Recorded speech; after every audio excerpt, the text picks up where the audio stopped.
Всем привет, дорогие друзья! Сейчас октябрь, на улице холодно, дневной свет пропадает все быстрее и заменяется темнотой. Скоро Хэллоуин, идеальное время для любителей хорроров.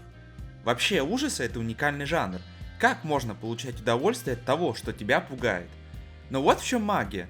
Каждая игра, даже всратый херрор на Unity, воспринимается совершенно по-разному.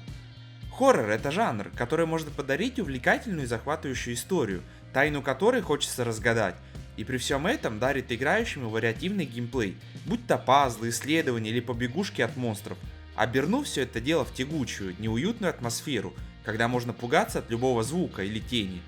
Сейчас даже крупные издатели вернулись к этому жанру. Ремейк Dead Space великолепен, да и японцам удалось сделать Resident Evil 4 более стрёмным и серьезным. Как же можно забыть про скорое переосмысление культового Silent Hill 2? Короче, жанр постоянно двигается вперед и вряд ли сбавит обороты в ближайшее время. Но сегодня я хочу рассказать вам совсем не про новинки индустрии. Я обожаю жанр. Когда мне было лет 11-12, я преимущественно видел игры вроде Резика, Silent Hill, Зова Ктулху и различные хорроры с PlayStation 2, вроде Clock Tower. Но я постоянно избегал хоррор-адвенчуры. Тогда я думал, что это просто сплошное уныние. Что-то надо кликать, читать записки, медленно исследовать местность. Другое дело взрывать головы зомбям с помощью дробовика. Вот это веселье. Но уже в 2007 году мое мнение об этом жанре полностью изменилось. Если бы нынешний я мог бы сказать самому себе из прошлого, что ты полюбишь хоррор-квесты, то мелкий я бы ответил старшему, что он тот еще додик. Сегодня я хочу рассказать вам про проект, который помог мне полюбить данный поджанр, который так сильно захватил мое внимание, что не мог отпустить от экрана до самого конца. А самое главное, заставил меня реально испугаться, при этом не показывая вообще никакой жестокости. Друзья, в этом ролике я расскажу вам не про самый известный, но культовый в узких кругах геймеров проект под названием Scratches, или как его перевели у нас, Шорох. Scratches — это хоррор point-and-click приключения, которое вышло уже в далеком 2006 году. Игра была разработана аргентинской студией Nucleosis, которая по сути состояла всего лишь из двух человек – Августино Кордеса и Алехандро Грациани. Первый занимался анимациями, движком и сюжетом, второй же моделями и графикой. Но именно Августин Кордес был мозгом студии. Прежде чем перейти к самой игре, давайте уделим немного внимания самому Августину и как вообще зародилась идея Scratches. Юный аргентинец уже с детства полюбил игры. Как и многие разработчики квестов, свое знакомство с приключениями он начал в 1988 году, а точнее с King Quest. Сейчас смотреть на игру больно, да и непонятно, что тут особенного. Но поверьте, в те годы это реально было захватывающее приключение и прорыв в области игровой индустрии. Можно пойти куда захочешь, исследовать пещеры, говорить с персонажами, решать загадки. Каждая новая локация вызывала безумный интерес. А что же нового я там увижу? Именно тогда господин Кордес решил для себя, что когда вырастет, то хочет заняться разработкой игр, чтобы подарить другим людям подобные чувства. Отправной точкой, которая дала мотивацию и идею для проекта, можно считать 2002 год. В своих интервью Августин рассказывал, что он очень полюбил приключенческие игры, а также начал писать статьи для одного известного сайта того времени, который специализировался на квестах – Just Adventure. Но это было просто хобби, которое позволяло ему писать и говорить про любимый жанр, а также перенимать опыт и советы разработчиков. Но конкретно одна игра настолько сильно впечатлила Августина, что он сразу осознал, какой именно проект он хочет создать. Я говорю про Darkfall The Journal. У нас было переведено как «Обитель тьмы». Darkfall — это квест, где мы читали записки, решали пазлы и узнавали тайны заброшенного отеля. Поразительно то, что по сути это была дешевая, но крутая инди-игра, тогда еще даже подобного термина не было. Сделана всего лишь одним человеком в свободное время, Джонатаном Боаксом. Очень колоритный персонаж, о нем самом и его проектах я как-нибудь обязательно расскажу, который в то время полноценно работал суши-шефом, но не в этом суть. Главная сила Darkfall — это захватывающая атмосфера и увлекательная история, а так как проект был сделан всего лишь одним человеком, то все внимание было уделено именно этим аспектам, хоть графически игра была явно устаревшей. Августин влюбился в идею того, что можно создать страшное приключение, где необходимо полностью захватить внимание игрока и заставить его максимально погрузиться в мир проекта, при этом рассказывая серьезную историю, которая заставит кровь стынуть в жилах. Таким образом, уже ближе к Хэллоуину 2003 года появился первый играбельный тизер Scratches. Игрокам понравилось увиденное, и годом позже вышла демо-версия, которая также зашла геймерам и при этом привлекла внимание издателей. Заручившись поддержкой некоторых издателей из разных стран, да, в то время даже чтобы перевести игру на другой язык, нужно было связываться с местным издателем.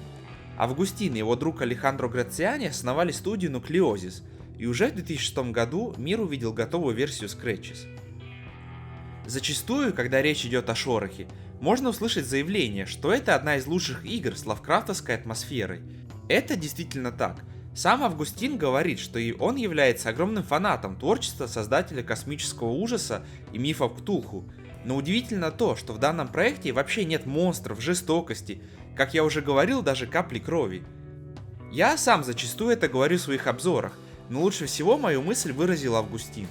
Дело не в странных монстрах и не космическом ужасе, а в подготовке игрока к финальному твисту. Творчество Лавкрафта — это во многом создание депрессивного настроения, отчаянности, страха, и когда кажется, что вот-вот вы начинаете складывать кусочки пазла воедино, чтобы понять всю картину, то финальный поворот переворачивает с ног на голову все, что вы узнали до этого. Поэтому часто говорят, что творчество великого писателя ужасов заканчивается тем, что люди в попытках понять происходящее просто сдаются или сходят с ума. Есть силы или ситуации, которые, кажется, герои начинают понимать и видят свет в конце туннеля, только для того, чтобы в конце, из-за неожиданного твиста, у них эту надежду отобрали. Поэтому и в создании Шороха Августин Кордес опирался на эту формулу.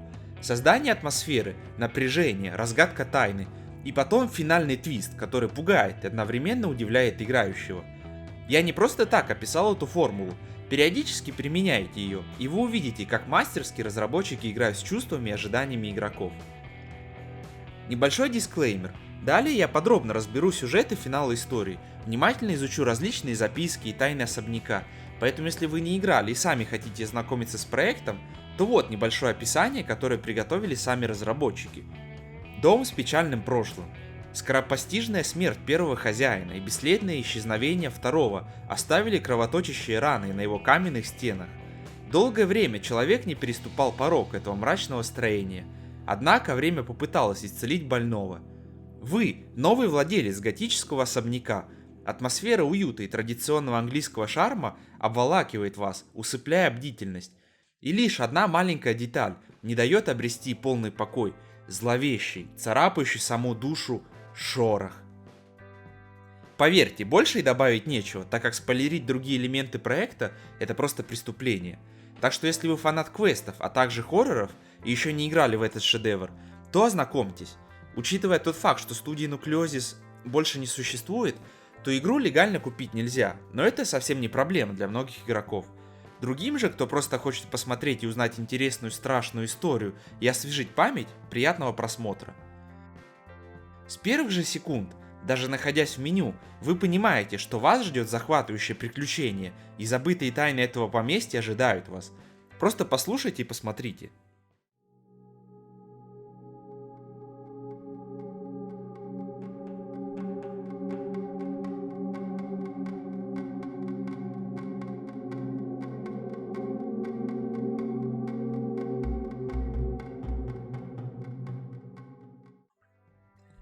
Действие игры происходит в 1976 году на окраине небольшого городка Ротбери в английском графстве Нортумберленд. Главный герой – писатель по имени Майкл Артхейт, который с помощью своего друга из агентства по недвижимости Джерри приобрел старый викторианский особняк. Майкл – писатель ужасов, и его первая книга была настолько успешной, что позволила ему заработать приличную сумму. В попытке написать вторую книгу протагонист нашел себя в известной ситуации для любого автора. Он не знает, как завершить новое творение. Чтобы снова обрести вдохновение, он приобретает старый особняк Блэквудов, у которого весьма мрачная история. Таким образом, Майкл надеется, что к нему вернется авторская искра, а также он всегда мечтал о таком доме. Как только мы видим особняк, можно сразу заметить, что однажды это место было явной жемчужиной города, а сейчас перед нами старый особняк, который потерял былое величие, а его холодные каменные стены скрывают ужасные тайны. В Аргентине нет готических старых особняков, поэтому разработчики черпали вдохновение для главного места действия в интернете. Считаю, что у них вышло неплохо. Игра поделена на 3 дня, 3 главы, так сказать. Первое — это знакомство с особняком и его историей. Многие не любят эту часть, так как тут просто нужно исследовать поместье и читать, но я спешу не согласиться. Дело в том, что поместье Блэквудов — это такой же главный герой, как и сам Майкл. Поначалу может показаться нудным таскаться по комнатам, открывать двери, читать различные записи, но вскоре быстро понимаешь, что не просто у дома, а у каждой комнаты своя уникальная история и характер. В какой-то момент даже может показаться, что это место живет своей жизнью, и протагонист является чужаком, который потревожил покой поместья. Внутри дома герой встречает холодное фойе и тиканье старинных часов, который сразу начинает клонить его в сон. Вскоре с Майклом по телефону связывается Джерри и спрашивает, если он доехал без проблем и что собирается делать. Естественно, Майкл впечатлен домом, и он желает побыстрее исследовать свою приобретенную недвижимость. Понятное дело, графически игра не впечатляет, но даже сейчас поражает уровень детализации. Дом действительно наполнен вещами, и исследовать его интересно. На кухне можно открыть различные ящики, найти там вилки, ножи, ложки, тарелки. Пустой и грязный холодильник, который нуждается в чистке. В зале есть огромный диван с камином. Около стены стоит небольшой шкаф с дорогими алкогольными напитками. Видимо, хозяин поместья любил прохладными вечерами удобно устроиться перед камином и выпить стаканчик виски. Офис Джеймса Блэквуда наполнен книгами и различными документами по инженерии.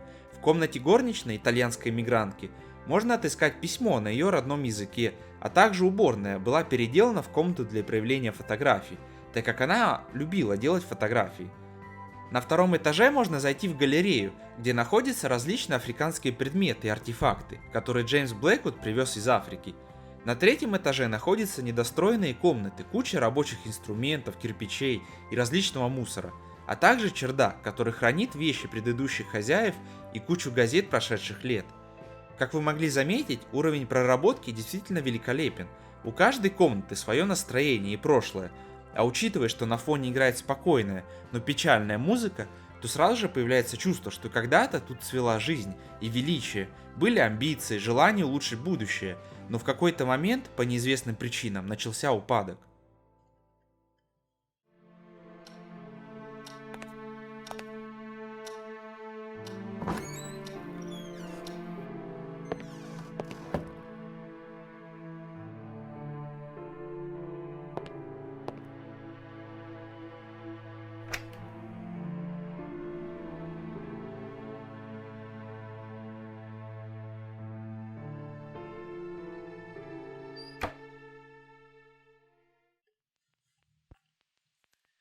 Майкл останавливается в гостевой комнате и распаковывает свои личные вещи. Можно попытаться использовать пишущую машинку, но герой скажет, что желает продолжить исследование поместья. Первое, что замечает Майкл, что в доме нет электричества. Позвонив Джерри и рассказав про проблему, он узнает, что очень скоро должен прийти техник, который должен проверить проводку и восстановить электричество. Также можно позвонить Барбаре, ассистентке Майкла. Она говорит, что работы у нее мало, поэтому в свободное время она изучает иностранные языки. Учитывая этот факт, можно отправить ей письмо на итальянском, которое герой обнаружил в комнате горничной. На дворе 76 год, поэтому берете конверт, кладете туда письмо, подписываете и выходите к главным воротам, где находится почтовый ящик, чтобы оставить письмо для почтальона. Я забыл упомянуть, но интерфейс да и геймплей тут очень простые. У нас есть курсор, с помощью которого мы передвигаемся по локациям, подбираем и используем предметы. Чтобы взять предмет, просто перетаскиваете курсор вверх экрана, где открывается окно инвентаря. Как вы поняли, классический point and click, даже добавить нечего. Оставив письмо для почтальона, Майкл находит записку от электрика. Так как звонок не работает, то техник подождал некоторое время, но протагонист так и не появился, поэтому он уехал. Герой рассказывает об этом Джерри, и последний советует ему проверить, если просто не выбило пробки, а на крайний случай поискать свечи. Чтобы проверить пробки, нужно отправиться в подвал, который заперт. В комнате горничной можно найти подсказку, что раньше ключ висел на кухне, прямо над одной вазой, которой уже нет на том месте. Ее просто принесли к окну в одном из коридоров, и внутри Майкл обнаруживает ключ. Извините за повторение, но помните, я сказал, что у каждой локации есть свой характер и прошлое. А теперь просто смотрите, и вам вопрос, что вы думаете об этом месте?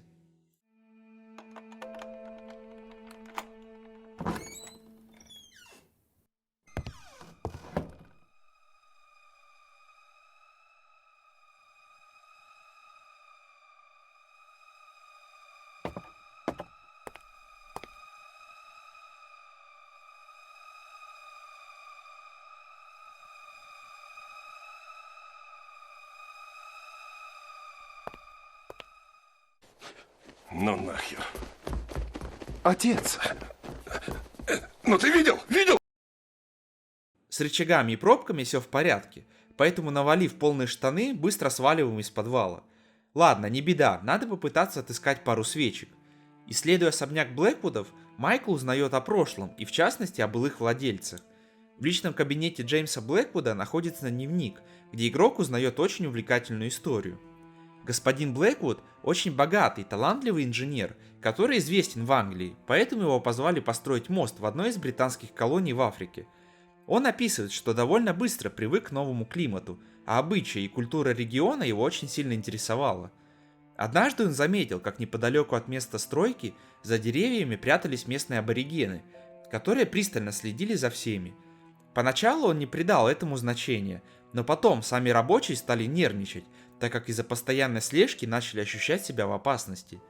Пытаясь выяснить любую информацию о тех людях, Джеймс узнал, что это очень таинственное племя, а местные жители и вовсе думают, что оно уже давным-давно вымерло. В какой-то момент любопытство взяло вверх, и мистер Блэквуд решил во что бы то ни стало разузнать больше о своих наблюдателях.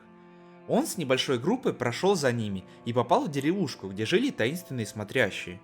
Но что-то было не так в их поведении. Они молчали, их движения были как будто нечеловеческими.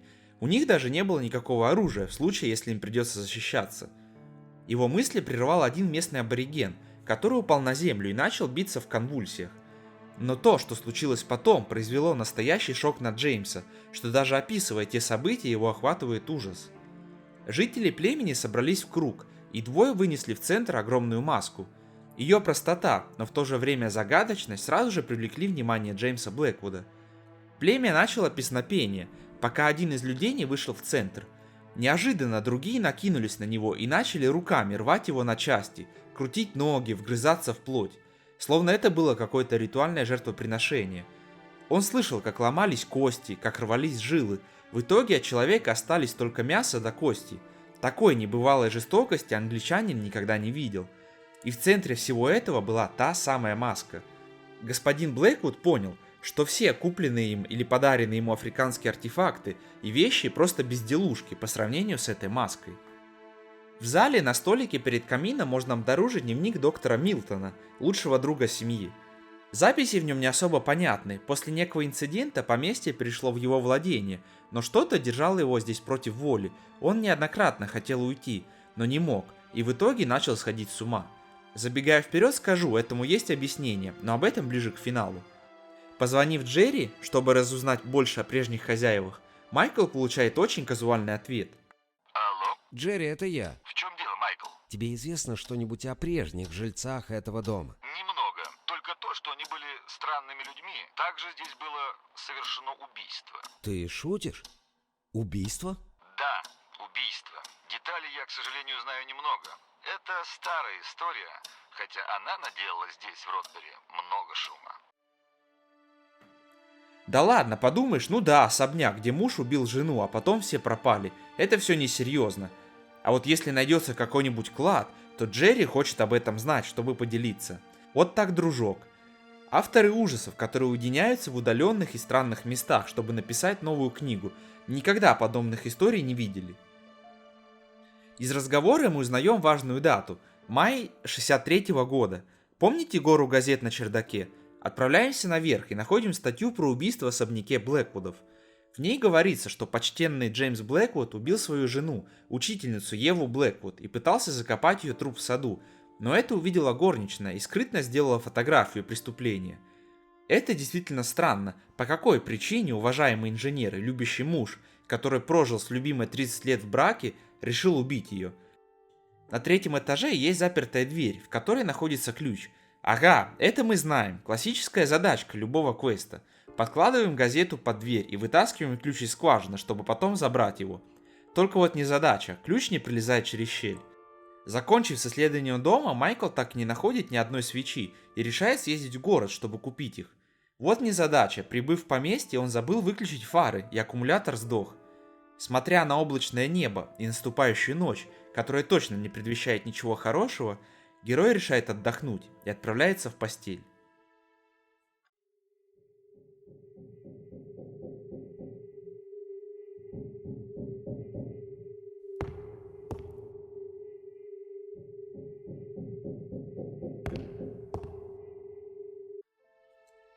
Наш протагонист просыпается из-за странного стука, который доносится из галереи. Зайдя внутрь, Майкл обнаруживает там молоток и видит, как за шкафом есть секретная дверь. Оказывается, что это был сон, но реальность гораздо страшнее, так как по дому слышны странные звуки, даже скорее какой-то шорох.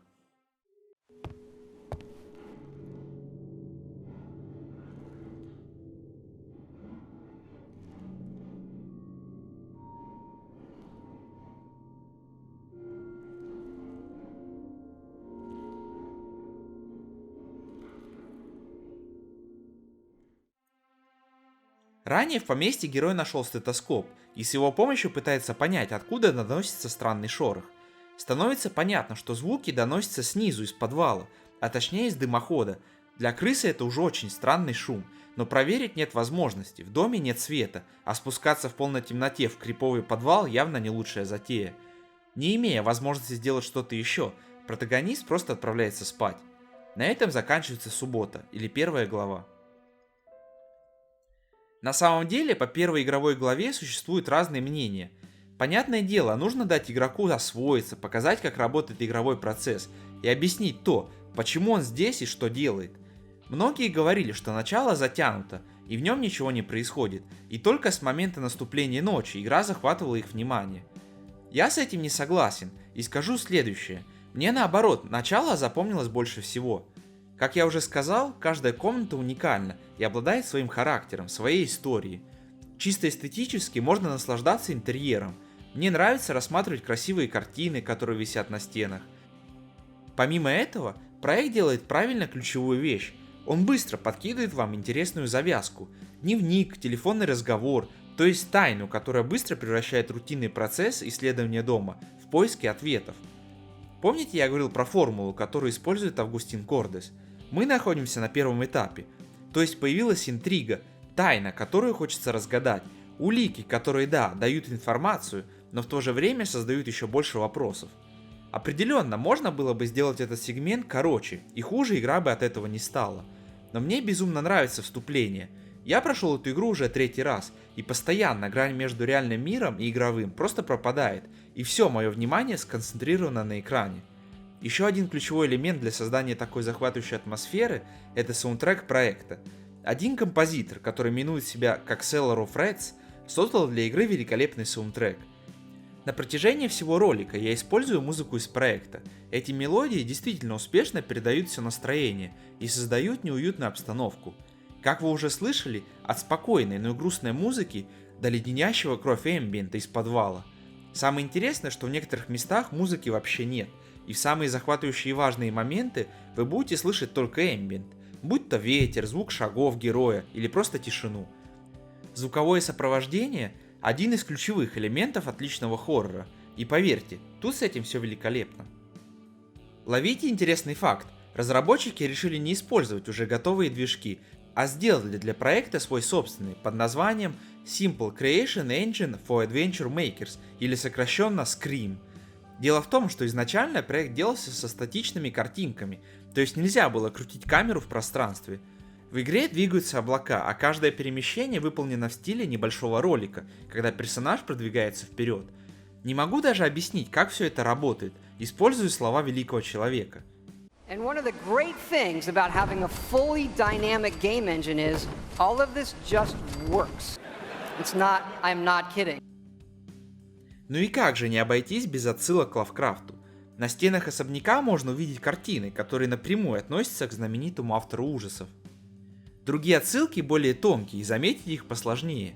Например, фамилия главного героя – это синонимы частей фамилии Лавкрафта – Lovecraft, Art, Hate. Фамилия Блэквуд – это британский автор ужасов, который оказал влияние на Говарда Лавкрафта. В книжном шкафу в офисе Джеймса есть книга «Хребты безумия». Поверьте, дальше их будет больше, просто хочу отметить тот факт, что в первый час игры уже становится понятно, что перед нами отличный ужастик в лучшем стиле Лавкрафта. Воскресенье проходит полностью внутри поместья. Проснувшись, Майкл видит, что за окном очень сильный дождь и гроза. Ехать куда-то, да даже выйти наружу, это глупо и опасно. С героем связывается Джерри и говорит, что не сможет за ним заехать, чтобы вместе съездить в город, так как бушует шторм, а добраться до поместья Майкла довольно сложно в такую погоду. Он советует протагонисту продолжить писать книгу, пока есть дневной свет, ведь электрик сегодня точно не приедет. Спойлер, он никогда не появится. Мистер Артхейт пытается напечатать хоть что-то, но нераскрытые тайны особняка манят его, и он решает продолжить свое расследование. В спальне Блэквудов за одной картиной спрятан сейф, а комбинацию нигде не найти. Зато ее знает Джерри, и после телефонного звонка мы получаем заветные цифры. Открыв сейф, мы находим сертификат от банка на реновации в доме, а также ключ от запертой комнаты на 3-м этаже. Там мы находим много полезных вещей, которые помогут решить различные пазлы: масло, светильник, спички, веревку. Помимо странных и криповых картин, протагонист видит план дома и с удивлением обнаруживает, что рядом с галереей есть секретная комната. Но сначала вспомним сон и проверим, есть ли в галерее секретная комната, или герою это просто приснилось. Смазав колесики шкафа и отодвинув его, Майкл действительно находит заколоченную дверь. Сняв с нее доски молотком и зайдя внутрь, протагонист обнаруживает вещь, которой был так сильно одержим Джеймс Блэквуд. В записке Джеймс пишет, что, лицезрев зверство племени и странную маску, он не смог удержаться и в итоге украл ее. Только после всего этого в доме начали происходить странные вещи. Ночью, проходя мимо комнаты, он слышал голоса, как будто бы кто-то говорит. Близкие люди начали заболевать, и он чувствовал, что маска в этом виновата. Найти информацию о диком племени и самой маске было крайне сложно, а то, что он узнал, повергло его в шок. Оказывается, дикое племя – это группа воинов, о котором мало что известно, но куда бы ни ступала их нога, то от того места ничего не оставалось. Они часто нападали на другие племена и убивали всех – женщин, мужчин, детей и стариков голыми руками и сжигали все дотла. То есть целью не являлся захват территорий, а просто людское жертвоприношение. Наверняка также они практиковали людоедство, так как их никогда не видели на охоте. Скорее всего, эту силу они брали от самой маски, которую теперь украл Джеймс, чем точно разозлил духов. Он обещает, что найдет способ разобраться с этим, так как просто вернуть маску будет недостаточно. В коридоре разрезаем обои и видим, что в том месте, где должна находиться секретная комната, есть кирпичная стена, а способов пробраться внутрь практически нет. Правда, один есть, но он опасный. Можно спустить веревку с 3-го этажа и по ней спуститься прямо в секретную комнату. Это очень опасно, ведь на улице льет так сильно, что если потерять хватку, то герой точно разобьется. Любопытство побеждает, и Майкл попадает в секретную комнату, и она оказывается реально таинственной. Это детская комната, и в одном комоде мы находим свидетельство о рождении. Имя вычеркнуто, зато есть дата. Возвращаемся на чердак, где есть куча газет, и находим нужную нам информацию. Оказывается, у Джеймса и Евы Блэквуд был сын, но он умер при рождении. По словам доктора Милтона, медика и близкого друга семьи, беременность проходила туго, и у мальчика не было шансов с самого начала. Протагонист спешит поделиться своими находками с Джерри, который пытается отговорить его от копания в истории старых владельцев и сконцентрировать свое внимание на книге. Но Майкл уже полностью поглощен идеей раскрыть тайну этого поместья. Вдруг Джеймс Блэквуд не просто убил свою жену, а пытался что-то скрыть. После этого протагонист решает вздремнуть и засыпает. Просыпается Майкл уже от знакомых звуков, которые доносятся из галереи. Отправившись туда, герой открывает дверь, где хранится маска, но его ожидает сюрприз.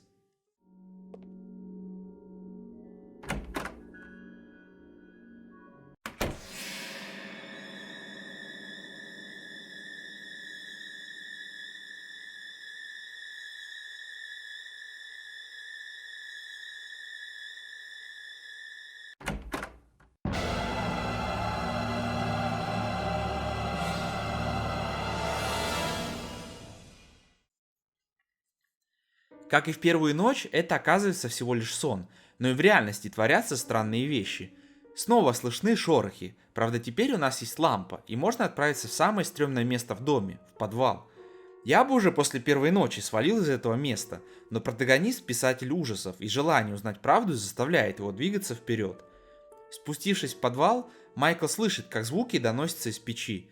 Нет, игра хочет, чтобы я залез внутрь. Я прекрасно помню один фильм, где подобная затея закончилась очень плохо. Ну ладно, надо так надо, погнали.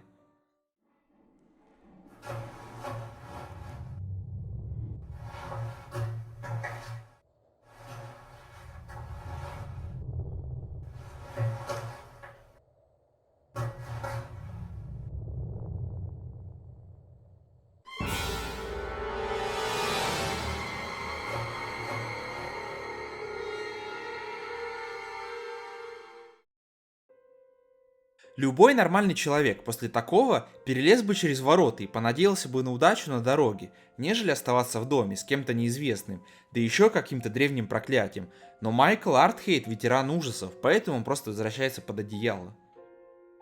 Понедельник является последним игровым днем и финальной главой в игре. Первым делом звоним Джерри и рассказываем о ночном приключении. Впервые он дает нормальный совет – позвонить в полицию, а лучше вообще покинуть особняк, вдруг здесь опасно. Но у Майкла есть своя теория. Загадочный человек в подвале – это Джеймс Блэквуд. Джерри объясняет, что это невозможно, так как оригинальный владелец умер в 1963 году, незадолго до суда от сердечного приступа. На чердаке находим статью про эти события, и на странице есть телефонный номер полицейского, который вел это дело. Чтобы узнать больше о тех событиях, Майкл притворяется журналистом, который пишет о тех событиях и звонит полицейскому, пытаясь получить желанные ответы на важные вопросы. Дело в том, что после того, как горничная обратилась в полицию за доказательством убийства, полиция оцепила особняк, но так и не смогла зайти внутрь. Такая привилегия богатых, законы работают для них по-другому. Некоторое время спустя доктор Милтон, друг семьи, констатировал смерть Джеймса Блэквуда от сердечного приступа, так как супруг не смог принести тех обвинений, которые были ему предъявлены. Самое интересное в этом, что не было проведено вскрытие жены Блэквуда, так как полиция не смогла зайти на территорию особняка, а потом дело просто закрыли. В финальном акте огромное внимание уделено исследованию, а также решению пазлов, и некоторые из них довольно непростые. И дело даже не в том, что сами задачки какие-то мега сложные, на самом деле они даже легкие, но только если вы были очень внимательны в предыдущих главах. Первым делом открываем гараж, пожалуй, самая полезная локация, которая дарит нам полезные инструменты. После этого отправляемся в фамильный склеп. Разрезаем проволоку кусачками, оказываемся внутри. Место не самое приятное, но нам нужно узнать пару вещей. На небольших колоннах есть два гроба. В одном скелет неизвестного, а второй гроб пуст. Интересно. Спустившись вниз, мы видим маленький гроб, но не можем прочитать, кому он принадлежит, так как свет сюда не падает. Чтобы решить эту проблему, делаем следующее. В спальне Блэквудов есть небольшое зеркало, которое можно открутить. В самом склепе прикрепляем это зеркало к стенке перед лестницей, подбираем камень и пытаемся сломать стекло на потолке. С первого раза у Майкла это не получается, поэтому он подбирает камень снова, и со второго раза ему это удается. Таким образом, луч солнца попадает в зеркало и перенаправляется вниз. Мы видим первую букву R. Помните, в детской комнате были кубики с цифрами? Теперь мы знаем имя ребенка Блэквудов – Робин. Цифры с кубиков нам понадобятся позже. Сперва посетим оранжерею. Чтобы попасть внутрь, достаточно смазать ручку маслом. С первых кадров осознаешь, что раньше здесь было красиво, цветы и растения дарили приятный аромат и хорошие эмоции, а сейчас здесь царит смерть и упадок. В одной записке даже указано, что Джеймс Блэквуд пытался поддерживать тут порядок, но по неизвестным причинам все растения и цветы просто умирали, кроме одного африканского растения, которое он привез с собой из командировки. В одной из сточных труб можно заметить сияющий объект. Чтобы получить его, нужно подать воду. Для этого используем ломик в подвале, чтобы повернуть застрявший винтель. Включаем воду в оранжерее, и предмет оказывается снаружи. Это ключ, который подходит к закрытому ящику в кабинете Блэквуда. Внутри мы находим шкатулку, которую нужно открыть с помощью кода. Цифры мы нашли в детской комнате. Внутри оказывается ключ от небольшой семейной часовни. Также тут есть очень интересная записка, написанная доктором Милтоном и адресованная Еве Блэквуд. В ней говорится, что Джеймс просит его сделать нечто ужасное, и что его друг сошел с ума. Он просит внимательно следить за супругом и ни в коем случае не дать знать, что они общались. Как видим, не очень успешно. Предпоследняя остановка – это фамильная часовня, очень атмосферное место с первых кадров. Здесь, под большой статуей Иисуса, Джеймс Блэквуд оборудовал секретное место, где он изучал проклятия и способы изгнать злого духа. В записке он упоминает, что в маске, которую он украл, заключен злой дух, который дарует огромную силу и требует жертвоприношений. Джеймс нашел способ избавиться от проклятия. Для этого нужно приготовить специальный амулет, который поможет изгнать злого духа, но если он не сумеет этого сделать, то все дорогие для него люди будут в опасности, а он не может рисковать их жизнями. Да к тому же он не способен действовать, так как жена Ева постоянно следит за ним, поэтому просит Кристофера Милтона помочь ему. Напоследок Джеймс пишет, что если его план провалится, то его друг должен завершить начатое, даже если ему предстоит стать хладнокровным убийцей. Вернувшись обратно к особняку, Майкл находит письмо в почтовом ящике, в котором говорится, что его риэлтор Джерри заключил нелегальную сделку при продаже поместья, и поэтому Майкл обязан покинуть поместье Блэквудов до конца понедельника. Если же он этого не сделает, то его арестуют. Можно попытаться позвонить мошеннику, но Майкл скажет, что у него нет никакого желания поговорить с ним. Протагонист не хочет сдаваться и уходить с пустыми руками, поэтому напоследок решает изгнать злого духа, но перед этим заряжает аккумулятор для машины. Для ритуала нам нужно африканское растение из оранжереи и зуб Евы Блэквуд. Да, вы правильно расслышали, придется выкопать тело супруги Джеймса, ориентируясь по фотографии горничной, которую мы находим под половицей в ее комнате. Про это мы узнали, когда получили переведенное письмо от ассистентки Барбары. Действительно грустный момент. Даже Майкл отмечает, что это ужасная судьба – лежать в неизвестном месте, даже без креста, и что никто об этом не знает. Создав амулет, герой применяет его на африканском тотеме, и кажется, это сработало. Протагонист отмечает, что как будто бы стало легче, как с его плеч спала огромная гора, даже дышать стало проще, да и пропали странные голоса. Играет спокойная музыка, кажется, что все закончилось хэппи-эндом, и Майкл может уехать спокойно, зная, что он помог очистить это место. Но спустившись по лестнице, прямо перед самым выходом, он снова слышит ужасный шорох.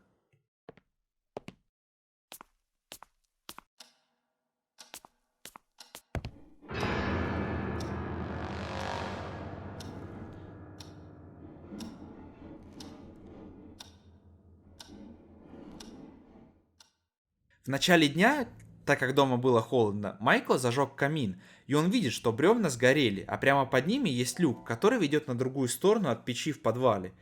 Спустившись вниз, он обнаруживает закрытую дверь, а само место напоминает тюрьму.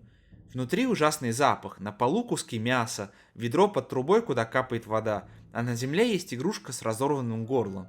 В стене также есть огромная дыра, где сплошная темнота. Подойдя ближе, Майкл наконец-то встречается лицом к лицом с тем, кто тревожил его по ночам ужасными шорохами.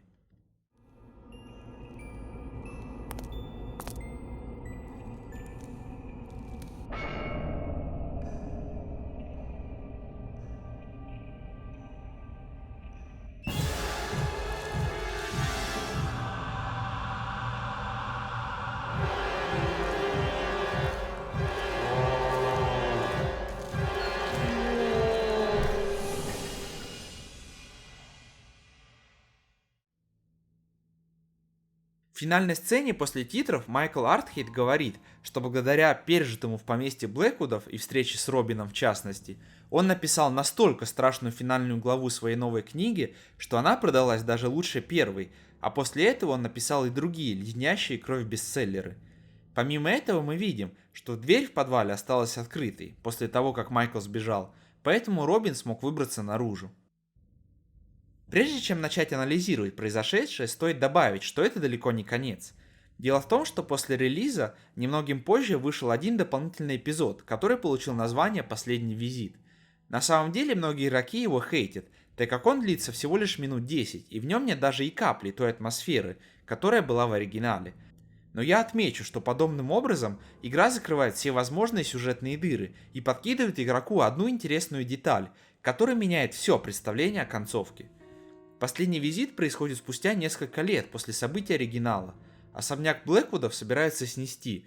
Джерри посадили на 8 лет за мошенничество, но выпустили уже через 4 года, а Майкл Артхейт утверждает, что разгадал тайну, но унесет секрет с собой в могилу. Молодому журналисту поручают отправиться в поместье перед его сносом и собрать информацию, которая могла бы привлечь читателей. Прибыв в поместье, вы быстро поймете, что многие локации закрыты, не пройти в оранжерею, часовню, склеп, в самом доме недоступен 3-й этаж. Конечно, прикольно ходить по известным коридорам, и одновременно грустно осознавать, как однажды великое и богатое поместье было полностью разграблено и изуродовано мародерами. Самое интересное в дополнение – это то, что в спальне Блэквуда в одном из ящиков можно обнаружить пустые флаконы, на которых написано «Талидомид». На самом деле они были в оригинале, но почему-то Майкл никак этот факт не комментировал. Дело в том, что это реальное лекарство, которое использовалось в 50-60-х годах и которое вызывало во многих случаях родовые дефекты. В одной из ванн неожиданно журналист обнаруживает африканскую маску. Как она сюда попала?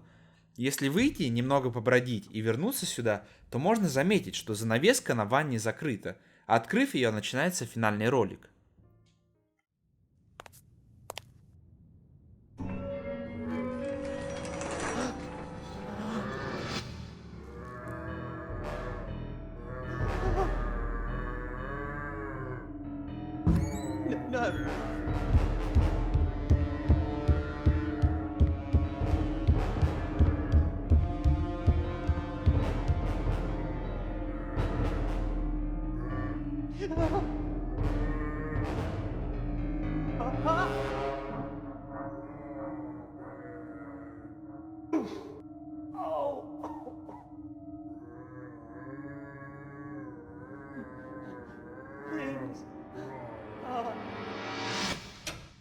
Who are you? What are you doing here? Can't you see this place is dangerous? Robin, please forgive me. I had to see you before I returned to my dying bed.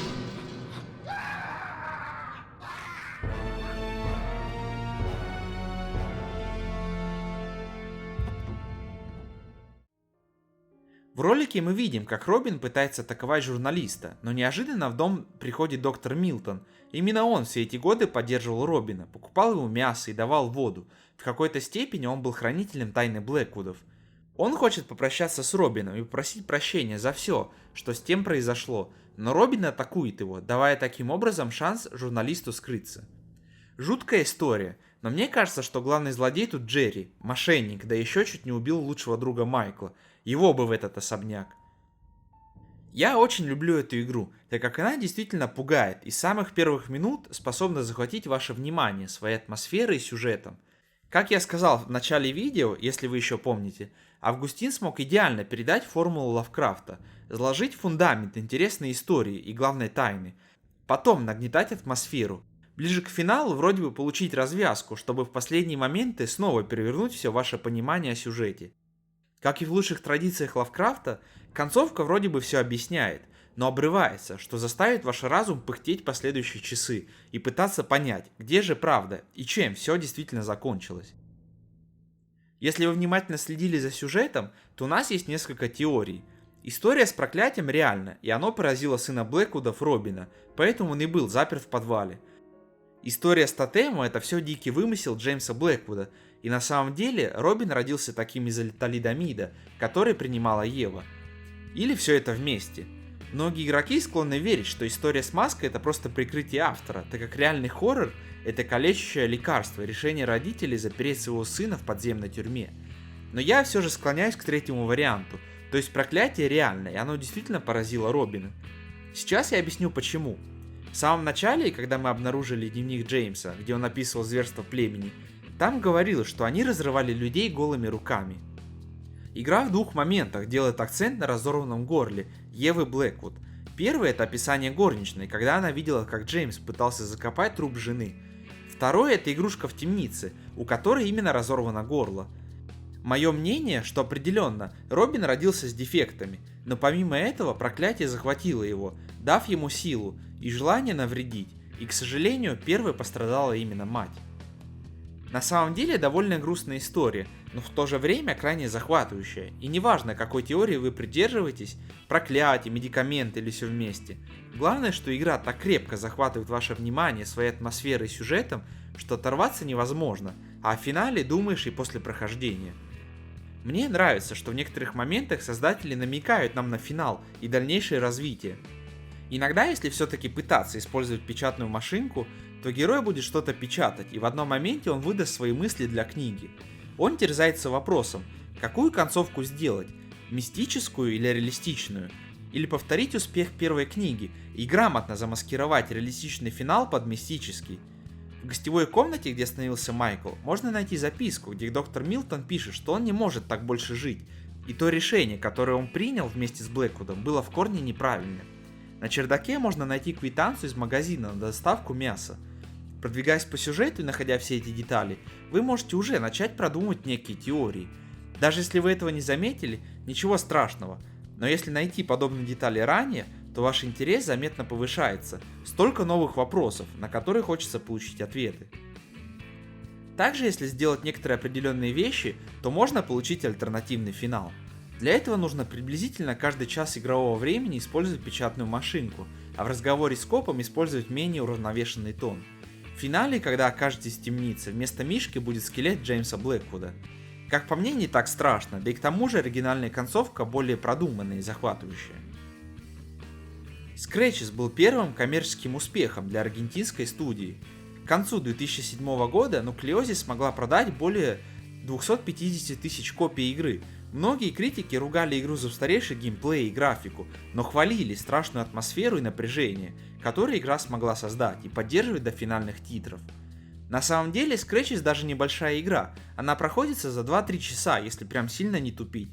Но я могу пересчитать по пальцам хоррор-квесты, которые бы могли удержать меня в кресле перед монитором, и чтобы у меня пошли мурашки по коже, и в этом плане Шорох лучший представитель жанра, по крайней мере для меня лично. Это отличный пример инди-разработчиков, которые с самого детства влюбились в видеоигры и конкретный жанр, подробно следили за ним и решили сделать проект с любовью для других геймеров, которые также любят жанр. Забавная история, но в дальнейшем с Nucleosis связались аргентинские власти и попросили сделать игру про, я не шучу, налоги. Это был обучающий квест, который прививал любовь к стране, правилам, обычаям и тому подобным. Кому интересно, называется Risk Profile. Тут уже были замешаны деньги из бюджета правительства страны, разработчикам были поставлены определенные сроки для разработки, и хоть игра вышла с задержкой, но продукт получился хорошим и все остались довольны.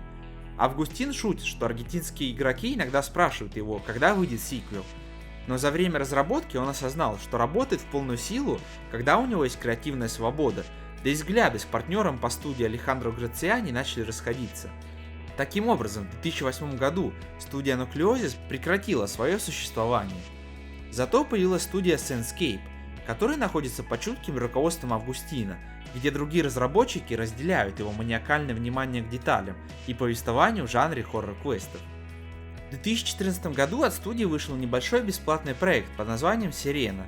Это тоже point-and-click приключение, которое рассказывает историю человека, который заперт в хижине и ждет прихода своей жены. В игре даже нет геймплея, вы просто читаете записки и кликаете на предметы, и каждая вещь навевает герою воспоминания. Сначала они довольно безобидные и милы, но потихоньку становятся грустнее и зловещее, пока не наступит финальный твист, который, как и в случае с Шорохом, точно удивит вас. Определенно советую сыграть. Что же дальше для Августина Кордеса и Sandscape? В 2010 году студия анонсировала игру под названием Asylum, духовного наследника Scratches.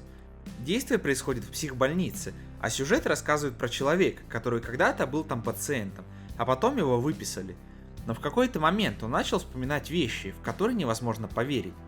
Чтобы узнать всю правду, он снова отправляется в уже заброшенную психбольницу, чтобы узнать правду. Августин говорит, что по сути это Шорох, только в 3 раза больше, интереснее и страшнее. Для меня это определенно одна из самых ожидаемых игр, так как я уверен, что проект подарит захватывающую историю в лучшем стиле Лавкрафта. Единственная проблема, люди уже ждут 13 лет, скоро эта игра переплюнет разработку Duke Nukem Forever. Я не буду вдаваться в подробности, но поверьте, проект пару раз менял движок, менялась история, COVID в конце концов сильно затормозил разработку. Но поверьте, можете зайти в Discord канал студии, и там каждый день есть какая-то новая информация, поэтому игра жива. Просто Августин хочет выпустить идеальную игру, полностью проходимую, завершенную, без больших багов. Сложно достичь совершенства, но я верю и просто жду, так как я уверен, что определенно получу шедевр. Пожелаем ему в этом удачи. Спасибо вам за просмотр, дорогие друзья. Если вам понравилось данное видео, то ставьте лайк и подписывайтесь на канал. Также подписывайтесь на мою куратор-страницу в Steam, достойны или нет хорроры, где я описываю новинки и старые игры из жанра ужасов и поясняю, стоит ли в них поиграть или нет. Я желаю вам всего наилучшего и до следующей встречи.